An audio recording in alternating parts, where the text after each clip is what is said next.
When you're smiling, When you're smiling, when you're smiling, when you're smiling, and the whole world smiles with you. And when you're laughing, when you're laughing, oh, you're laughing. We're doing a tasting tonight with Suzy Woods of Allagash, and she's going to walk us through the different styles that Allagash has for us tonight. We're doing one of my favorites, Odyssey.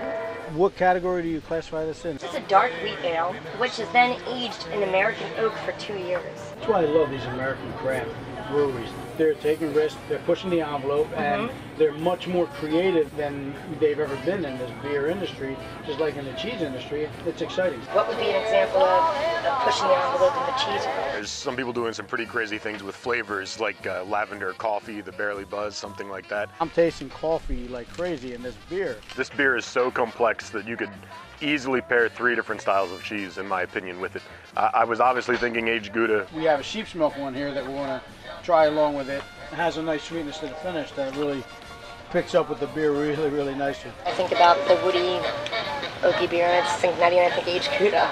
I love this cheese. And I'm always looking for a great beer to serve with this, because I could eat this every day of the week. Dig in. Yeah, a little creamier, coating the mouth. Expect the beer just to wash it away and just complement it beautifully. It's like being by the hearth.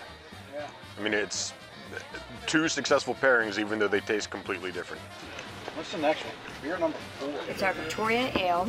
This beer is made with 300 pounds of Chardonnay grapes, and it's actually in the mash.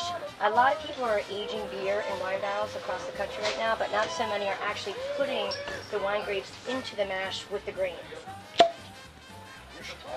Thank you. I think we're about 4 or 5 beers a year that we donate $1 per bottle to main charities. I think last year we signed a check for $100,000 of all the bottles idling out by the end of the year. It's going to be a little bit on the sweeter side. But I mean, I think this is truly a beer for wine lovers. It almost tastes like wine. What Emilio is cutting up here is called Largo. This is a triple cream handmade in San Francisco by one of our favorite American cheese producers. Her name's So Young Scanlon. She makes her own creme fraiche that she mixes into the curds as they're settling, which makes it a triple cream. A little bit tart, but still very lactic and creamy and sweet.